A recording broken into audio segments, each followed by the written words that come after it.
10টা বাজার আগেই প্রধানমন্ত্রীর এক্স হ্যান্ডেল থেকে একটি ঘোষণা, রান্নার গ্যাসের দাম 100 টাকা কমিয়ে দেওয়া হলো। নারী দিবসের উপহার, রান্নার গ্যাসের দাম 100 টাকা কমিয়ে দেওয়া হলো। সামনে ভোট, তার আগে রান্নার গ্যাসের দাম, হ্যাঁ, মধ্যবিত্তের জন্য, সাধারণ মানুষের জন্য অত্যন্ত ভালো খবর, এ বিষয়ে কোনো সন্দেহ নেই। কিন্তু রাজনীতির কারবারিরা তো এর পিছনে রাজনীতি দেখবেনই। বিরোধী রাজনৈতিক দল তাদের মনে হওয়াটাই স্বাভাবিক, এটা ভোটের গিমিক নয় তো।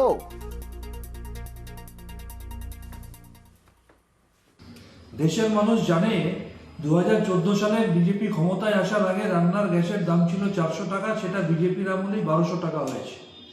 আবার এই ধরনের সস্তার চমক ভারতবর্ষের মানুষ দেখেছে।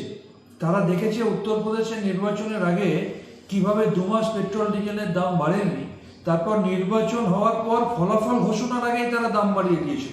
সুতরাং এবারও ভারতবর্ষের মানুষ জানে এই সস্তার গিমিক, তারা 100 টাকা কমিয়েছে, নির্বাচন হবে, ফলাফল ঘোষণার আগেই দেখবেন 200 টাকা দাম বাড়িয়ে দিয়েছে।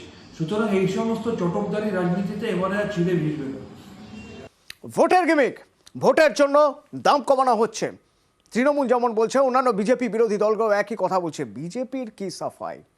শ্রমিক ভট্টাচার্যের সঙ্গে আমরা যোগাযোগ করেছিলাম, শুনুন। শ্রমিক ভট্টাচার্য আমাদের সঙ্গে রয়েছেন। শ্রমিকদা, আপনি শুনলেন? শ্রমিকদা, আপনি শুনলেন ভোটের গিমিক? তৃণমূল বলছে ভোটের কথা ভেবে দাম কমানো হয়েছে। যা খুশি ওরা বলে বলুক, ওদের কথায় কি এসে যায়। প্রধানমন্ত্রী একটা মানবিক মুখ নিয়ে 100 টাকা গ্যাসের দাম কমিয়েছেন। তৃণমূল কংগ্রেস বলতেই পারে যে নির্বাচন আগে এই দাম কমানোটা গিমিক ছাড়া অন্য কিছু নয়।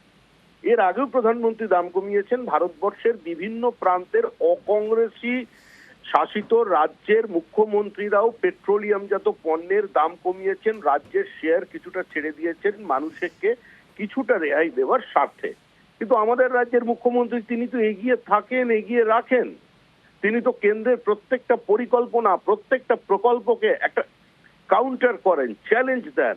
কখনো নাম পরিবর্তন করেন, কখনো বা সেই নামে অন্য জিনিস খুলে দেন। তিনি তো স্বয়ং রবীন্দ্রনাথকেই চ্যালেঞ্জ করেছেন।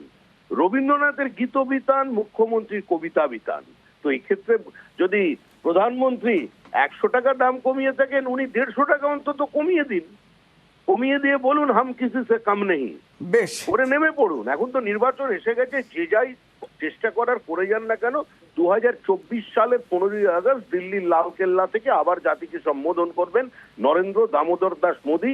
এই নির্বাচনে তৃণমূল কংগ্রেস ডবল ডিজিট পার করতে পারবে না। তৃণমূলের বিসর্জন আসন্ন। ধন্যবাদ।